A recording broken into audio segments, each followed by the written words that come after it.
Hi guys, in this video I will show you how to fix Epic Games is currently running if you're trying to delete it or install it. So first of all, you have to open up Task Manager. Right click on your taskbar and click on Task Manager. Now find all of the instances of Epic Games and press on End Task. Once you have closed out all the instances of Epic Games, close out Task Manager, go onto your search menu and type in %local app data %. Now you have to find the folder which says Epic Games Launcher. Over here you can see, now you just have to right click and press delete. Once you delete this folder, you will be able to delete Epic Games.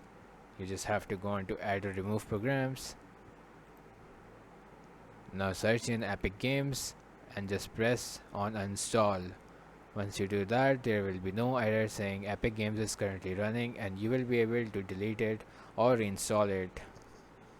Thank you guys for watching my video. Please make sure to hit the like button.